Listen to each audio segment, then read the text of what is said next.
యోబు గ్రంథమే 2వ అధ్యాయము 7వ వచనము చదువుకుందాము. కాబట్టి అపవాది యెహోవా సన్నిధి నుండి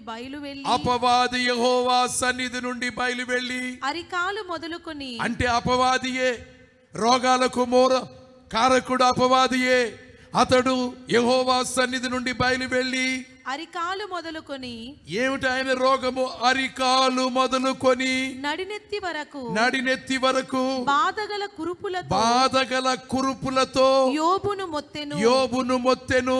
అతడు ఒళ్ళు గోకు కొనుటకై చిల్ల పెంకు తీసుకొని బూడిదలో కూర్చుండెను. ప్రియమైన సోదరుడా, ప్రియమైన సోదరి, కురుపులు. ఇంత భాగ్యవంతుడు ఊజు దేశములోనే ఇంతటి భాగ్యవంతుడు లేడు. భాగ్యము, భోగము, భవనము. ముందే జ్ఞాపకం చేశాను కదా, ఆ దినాల్లోనే వైభవముతో కూడినటువంటి భవనాలు కలిగినటువంటి భాగ్యవంతుడు యోబు. హాయిగా సుఖంగా బ్రతికే పరిస్థితులున్నవాడు. కానీ ఈవేళ కురుపులు వచ్చినవి. రక్తము పాడైపోయినప్పుడు కురుపులు వస్తాయి. ఆరోగ్యకరమైనటువంటి రక్తం ఉంటే నయమవుతు, కానీ రక్తము చెడిపోతే ఈ కురుపులు నయము కావు.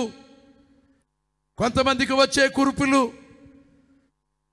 ఎన్ని మందులు వాడినా నయము కావు, ఎన్ని ఆయింట్మెంట్లు వ్రాసినా పూసినా నయము కావు, ఎన్ని ఇంజెక్షన్లు చేసినా నయము కావు. కారణం పాడైపోయిన శరీరము. మరణానికి తప్ప ఇంకెందుకును ఉపయోగం కాదు, పనికిరాదు. పనికిరాని వస్తువును పారవేస్తాము. కొందరి శరీరాలు పనికి రావడం లేదు, ఏమి చేయలేకపోతున్నాను, ఏడ్చేవారెందరో ఉన్నారు, మూలిగేవారెందరో ఉన్నారు. వారి శరీరాన్ని చూచుకుని వారు బాధపడుతున్నారు. అయ్యో, నా కురుపులు ఎలాగున్నవే, నా గాయములు ఎలాగున్నవే, ఇది నయమవుద్దా? కొందరికి షుగర్ను బట్టి గాయాలవుతూ ఉంటాయి.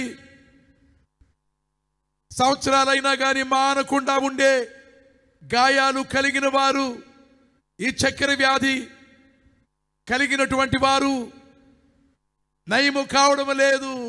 రోజు డ్రెస్సింగ్ చేస్తారు, మందులు వేస్తారు. ఇంట్లో భార్య కానీ పెళ్ళైతే, లేకపోతే పిల్లలు కానీ పరిచర్య చేయాలి. లేదా అమ్మ కానీ నాన్న కానీ తన కొడుకుకో కూతురుకో బాగుండకపోతే పరిచర్య చేయాలి. మీలో కొంతమంది అలాంటి వారిని చూచి ఉండవచ్చు. ఆ కురుపులతో ఉన్నటువంటి శరీరము కుళ్ళిపోతూ దుర్వాసన కొడుతూ ఉంటుంది. వైద్యుల వద్దకు వెళితే పాడైన భాగాన్ని కత్తిరిస్తారు, విలవిలలాడిపోతారు, గిజ్జు తన్నుకుంటారు, కేకలు పెడతారు. ఆసుపత్రికి వెళ్ళాలంటే భయపడతారు. అయ్యో, ఎలాంటిది దేహము. కొందరు అంటున్నారు, ఎందుకు ఆసుపత్రులు ఉన్నవి, వైద్యులు ఉన్నారు, ఔషధములు ఉన్నవి కదా అంటున్నారు. అవి వారికి తెలుసును, అవి ఉన్నవని వారు ఎరుగుదురు. కానీ దేవుడు చేయగలిగినట్టు ఏ మానవుడు చేయగలడు? బైబిల్ను బట్టి, విశ్వాసుల యొక్క అనుభవాలను బట్టి, నీ అనుభవంలోనూ నా అనుభవంలోనూ ప్రార్థన చేసుకోగా దేవుడు ఎలాగూ నయము చేశాడో, అద్భుతమైనటువంటి స్వస్థత అనుగ్రహించాడో ఎరిగి ఉన్నాము. కనుకనే ఎవరు వద్దన్నా, వెళ్ళొద్దన్నా, ప్రార్థన వద్దు, సన్నిధికి వెళ్ళొద్దు, దేవుని మందిరానికి వెళ్ళొద్దు అని అడ్డు చెప్పినా కానీ నా బాగు నాదే. నా శరీరం బాగుపడాలన్నా, నెమ్మది లేని నా మనస్సునకు నెమ్మది కలగాలన్నా దేవుని సన్నిధికి వెళ్ళి చెప్పుకుంటాను. దేవుని వాక్యాన్ని బోధిస్తారా, బోధ వింటాను. అందరితో కలిసి, సమూహములతో కలిసి చేతులెత్తి మోకరించి ప్రార్థన చేసుకుంటాను అని అనేక మంది రాగా, లక్షలాది మంది దేవుని నామమున బాగుపడినారు. గనుకనే వారి విశ్వాసాన్ని ఎవరు కదిలించలేరు, వారి అనుభవాన్ని ఎవరు కాదనలేరు.